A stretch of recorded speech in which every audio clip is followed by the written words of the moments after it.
Hello students, welcome to এডুমন্ত্র।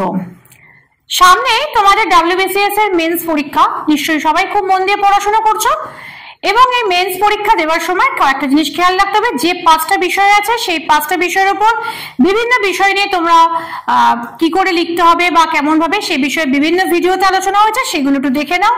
এবং previous ভিডিওতে আমি কয়েকটা বিষয় দিয়েছিলাম যেগুলো আমার কাছে ইম্পর্টেন্ট মনে হচ্ছিল, সেই ভিডিওগুলোর উপর ডিসকাশন দিচ্ছিলাম।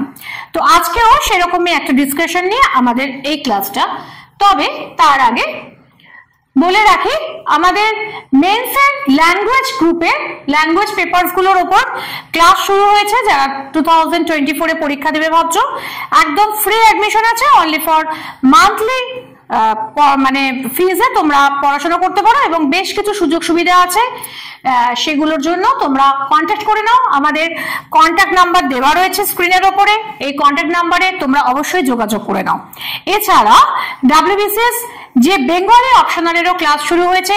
যারা 2024 এ দেবে ভাবছো বা চিন্তা করছো কোথায় পড়বে, অবশ্যই আমাদের এডুমন্ত্রে যোগাযোগ করো, নাম্বারে ফোন করো। আমাদের অফিসিয়ালসরা আছে, তোমাদের সাফল্যের পথে আরেকটু এগিয়ে দেওয়ার জন্য আমরা সদা প্রচেষ্ট। এরপরে আসছে আমাদের আজকের বিষয়, সম্পাদকীয় প্রতিবেদন। এই মুহূর্তে ভীষণ ভীষণ ইম্পর্টেন্ট একটা বিষয়, প্লাস্টিক দূষণ।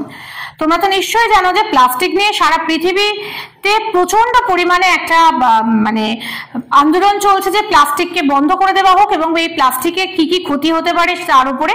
তো এটাও আমার মনে হয় যে WBCS মেন্সের জন্য ভেরি ভেরি ইম্পর্টেন্ট একটা টপিক। এটা প্রতিবেদন বা চিঠি দুটোতেই আসতে পারে।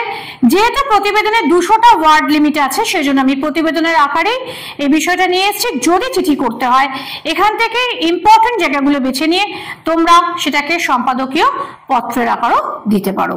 চলো আজকে আমরা বিষয়তে আসি। আজকের বিষয় হচ্ছে প্লাস্টিক দূষণ একটি সামাজিক সমস্যা। বর্তমান বিশ্বে একটি নিত্য ব্যবহার্য বস্তু হলো প্লাস্টিক এবং সকলেই নানান কাজে প্লাস্টিক ব্যবহার করে থাকে। প্লাস্টিক ব্যবহারের প্রধান সুবিধা হলো এটি ওজনে হালকা এবং এটি জল এবং বায়ু নিরোধক। তার মানে ব্যাপারটা কি, যে প্লাস্টিক জিনিসটা এমনই যেটা হালকা, তার কোনো ওয়েট নেই এবং খুব শক্ত হয়, যে কোনো জিনিস চট করে ছিঁড়ে পড়ে না, কাগজের মতন পয়কা নয়। কাজেই প্লাস্টিকটাকে আমরা সকলেই সেই কারণেই পছন্দ কিন্তু করে থাকি। এবং জল এবং বায়ু নিরোধক, এটাও কিন্তু প্লাস্টিকের একটা মানে ভালো দিক আর কি। তবে প্লাস্টিকের ব্যাগের ব্যবহার এই কারণেই বহুল প্রসারিত। তবে কিছু সমস্যা আছে। একটা হচ্ছে প্লাস্টিক হচ্ছে জৈব পচন বিমুখ দূষিত পদার্থ, অর্থাৎ এটা পচে যায় না।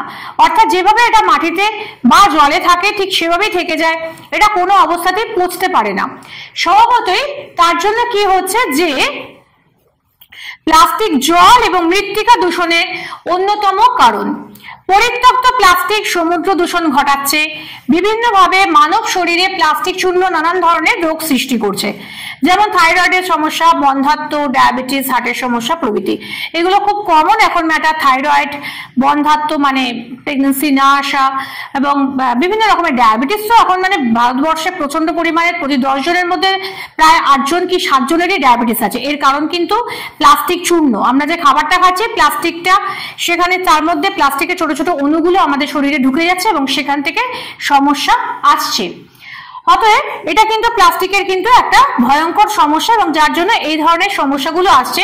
প্রভৃতি অথবা ইত্যাদি কথাটা লিখবে কেন, যে শুধুমাত্র কিন্তু এই 4টে রোগ তা নয়, আরো বিভিন্ন রকমের সমস্যা আসছে, কিন্তু ক্ষুদ্র পরিসরে সেগুলো তো সবকটা লেখা সম্ভব নয়। অতএব প্রভৃতি বা ইত্যাদি কথাটা কিন্তু তোমাকে এখানে দিতে হবে। জনসংখ্যা বৃদ্ধি এবং সেই বৃদ্ধির কারণে প্লাস্টিকের ব্যবহার বাড়ায়। বজ্র হিসেবে প্লাস্টিক সমস্যা সৃষ্টি করছে প্রতিনিয়ত। জীবনচর্যার প্রকৃতি পরিবর্তন এবং আর্থসামাজিক কারণে প্লাস্টিক বর্জ্যের পরিমাণ ক্রমশ বেড়ে চলেছে। প্লাস্টিক বজ্র 2 ধরনের, একটা হচ্ছে থার্মোপ্লাস্টিক এবং থার্মোসেট প্লাস্টিক। বানানগুলোকে দেখে রাখবে, যা 80% এবং 20%। অর্থাৎ এই বজ্রটা হয়, থার্মোপ্লাস্টিক হচ্ছে 80% আর থার্মোসেটে হচ্ছে 20%। থার্মোপ্লাস্টিকের ব্যবহার বেশি হওয়ায় সেটা শহরের সৌন্দর্যায়নে বাধা সৃষ্টি করেছে। আবার এগুলিকে বিনষ্ট করতে গিয়ে বায়ু দূষণও কিন্তু বৃদ্ধি পাচ্ছে। অতি প্রয়োজনীয় উপাদান হওয়ায় প্লাস্টিক পুনর্নবীকরণের প্রয়োজন দেখা দিয়েছে, মানে রিসাইক্লিং। কিন্তু প্লাস্টিককে আমরা এখন অবধি রিসাইক্লিং করতে পারছি না, কারণ প্লাস্টিকের সুযোগ সুবিধাও গ্রহণ করতে হবে, আবার পরিবেশ রক্ষা করাও বাঞ্ছনীয়। এছাড়া আরো কয়েকটি উপায় আমরা প্লাস্টিক দূষণ কমাতে পারি, সেগুলি হলো 30 মাইক্রনের নিচে প্রস্তুত প্লাস্টিকের উৎপাদন এবং ব্যবহার নিষিদ্ধ করা। এটা হচ্ছে 1 নম্বর সলিউশন, যেখানে আমরা প্লাস্টিক ব্যবহারকে কমাতে পারি। 2 হচ্ছে প্লাস্টিকের পরিবর্তে কাগজ, কাপড় বা পাটের সামগ্রী ব্যবহার করা। এবং সব থেকে বড় কথা, যেটা 3 নম্বর, প্লাস্টিকের ব্যবহার এবং তার ক্ষতিকারক দিক সম্বন্ধে মানুষকে সচেতন করা ভীষণভাবে জরুরি। সুতরাং সচেতন নাগরিক হিসেবে আমাদের করণীয় হলো প্লাস্টিককে স্বল্প পরিমাণে এবং সুচিন্তিতভাবে ব্যবহার করা। এই ছিল আজকের আমাদের সম্পাদকীয় প্রতিবেদনের বিষয়।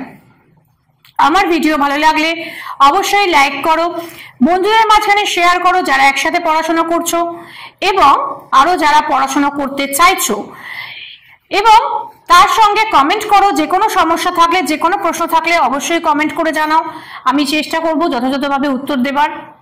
এবং আরো অনেক ভিডিও পেতে, এই ধরনের বিষয় ভিত্তিক ভিডিও পাওয়ার জন্য এডুমন্ত্র চ্যানেলটিকে লাইক করে পাশে সাবস্ক্রাইব করো এবং তার পাশে বেল আইকনটি প্রেস করে দাও, যাতে কিনা যে কোনো ভিডিও প্রথম যখন আমাদের ভিডিও ইউটিউবে আসবে, প্রথম তোমাদের কাছে সেটা এসে পৌঁছবে। আজকের জন্য এইটুকুনি, ফিরে আসবো খুব শিগগিরই অন্য কোনো বিষয়ের আলোচনা নিয়ে।